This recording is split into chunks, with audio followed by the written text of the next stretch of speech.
What's going on, guys? CES 2022. We are finally here in the convention center after 2 years away, and our very first stop is Razer. BPS Custom's coverage of CES 2022 is powered by Height and the new Revolt 3 Mini ITX enclosure. Portable yet packed with features including dual headphone hangers, a sturdy handle, and support for full-length graphics cards, the Revolt 3 is perfect as a compact desk piece or to bring with you on the go. Take your gaming setup to the next level with the Height Revolt 3. Check out the link down below for more information. The first thing we're going to check out today is actually a brand new product category for Razer as of this past year, and something that you guys are probably all familiar with, and that is masks. This is the Zephyr Pro, and it is actually an evolution of the original Zephyr that came out last year, and Razer has found unexpected popularity with. So there was a huge demand for these, and every time there was a drop, they would sell out immediately. Razer has taken these to the next level now with the Zephyr Pro. So this started as Project Hazel and kind of evolved into this. It looks like a proper respirator, and as you can see, it has a rubber seal around the nose and mouth. And one of the things that they've encountered were the people were really concerned that you could not hear their voice. So now there's going to be a new voice amplification feature and speakers, so that when you're talking, people on the outside will actually be able to see your mouth and hear what you are saying. Right now they're still working on tweaking a few things, but the arrival is going to be later this year for a $50 premium over the original Zephyr, so that's going to be $149.99. It looks pretty cool, but are you down for a $150 mask? That's something that you're going to have to answer for yourself. But I don't know. I think at least they're taking this whole mask thing in a new direction, and that's pretty cool. Razer is, of course, known for their laptops, and specifically their Blade line. I actually use one of them. I have one in my bag right now, and that's what we've been editing our CES content on.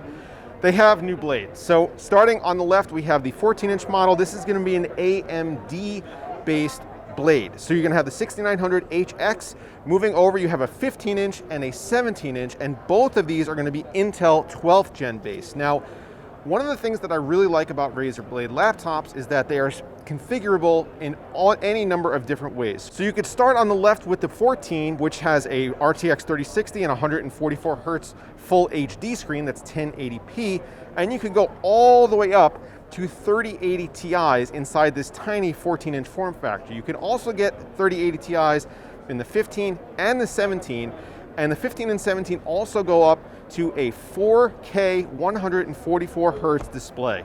Now, one of the things that I really like about my Blade is the way the trackpad feels. It feels very MacBook-esque. It's glass, it's very smooth, and they haven't changed that one bit, which is definitely something that I really like. They've also refined the keyboard a little bit. The keys are a little better spaced out, a little more even, and the typing experience is supposed to be better on these than on previous versions. I've always found the typing experience on my Blade to be pretty good, but any improvement, especially in a mobile system, is definitely going to be beneficial. For those of you guys into smartwatches, Razer has partnered with Fossil for their new Razer Edition Gen 6 smartwatch. Now, this is an Android-powered smartwatch. It really only differentiates itself by the Razer skins and the Razer watch bands, but this is going to be a limited edition drop. There's only going to be 1,300 and, you guessed it, 37 of these available. They are dropping soon, and they are expected to sell out almost immediately. So if you guys have any interest in a Razer branded Gen 6 Fossil smartwatch, you can get it on the Razer store very soon. Make sure you keep an eye out. Now, I know the thing that you guys come to my channel for is PC components, and Razer is actually getting into this space a little more heavily than they have in the past. So although this is a little hard to see, and obviously we can't really, get in and touch everything because of our current situation, they have in here new fans, a new AIO, and a new power supply. So the fans are called the Kunai. They're optimized for static pressure, and they come with their Razer case and also on their new AIO. The AIO is Hanbo, and they weren't able to give me a whole lot of specs on this, but I think it's safe to say that we might be able to recognize this design once it comes out as something that a lot of other manufacturers are using. Now, the power supplies, obviously you can't see because they are underneath the shroud in here, but all the PC components they're hoping to have out and readily available on the market by the middle of this year, pending some supply chain issues, as I guess everybody is facing right now. Every year, Razer is going to bring the heat when it comes to concept products. They had that crazy triple screen laptop. Project Hazel turned into the Zephyr mask, and now we have the Sophia smart desk. This is going to be a modular prototype concept. Now, right now, these are not actual functional pieces, but the concept is that the desk is actually going to be able to be tailored to different use cases. So instead of having media controls, you might have a stream deck type function, or if you're an artist, you could have a digital pad that you could draw on. And you can see in the middle that there's actually a laptop integrated into the desk that serves as a fully functional computer powering the gaming and productivity applications that you might want to use this desk for. Now, like I said, this is just a prototype. All these modules are not yet fully functional, but this is definitely an interesting concept for an all-in-one gaming and productivity setup that you can tailor to your needs. And I'd be interested to see how many people would actually want to use something like this in their daily lives. Is this practical for you guys? Would you want to see something like this come to market?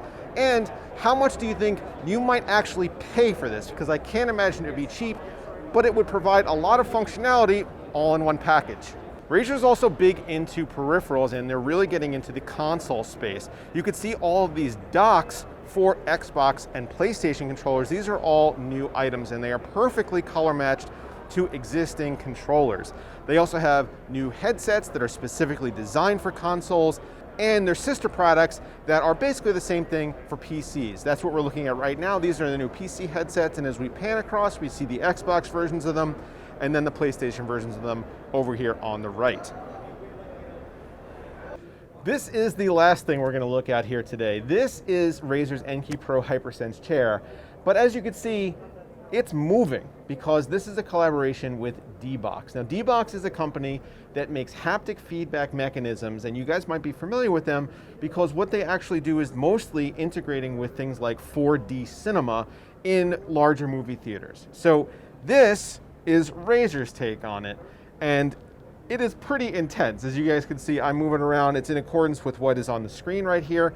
We have some clips that we could overlay of me playing Forza and crashing into things, and let me tell you, this thing really enhances your experience as you might expect. So as you are bouncing around on the road, as you are hitting into things like running over a fence in Forza, this chair is reading what's going on in the game, and it is reacting accordingly. Now, D-Box has worked actually with game developers on over 100 games as of right now. Even though this is still a concept product, it is much closer to market than something like the desk that we saw earlier, and Razer does anticipate actually having this available, hopefully at some point next year. The cost is the biggest factor that I am worried about, however, because obviously a gaming chair like this, which is going to start at $300 or $400, now has to have the added cost of this D-Box mechanism on the bottom and all the haptics and all the electronics. How much is that going to be able to be sold for? How accessible is that going to be for people? Are they going to be able to sell enough of them to actually make it a profitable product for them and keep it in the market? And will it be widely adopted? I mean, I guess if you're watching Fast and Furious a lot, the experience is definitely something to consider, because man, I am rocking and rolling all over this thing. But it's really, really interesting, and playing Forza actually was a very immersive experience because not only did I have the chair moving, but obviously the controller is going to vibrate, and it was pretty neat to experience. So yeah, this is something. And like I said, Razer is always bringing these new concept products to market, and this one is pretty cool. But that is it from CES 2022 at the Razer booth. Thank you so much for watching. Make sure you guys stay tuned for more CES content. Hit that subscribe button down below, and I will see you next time.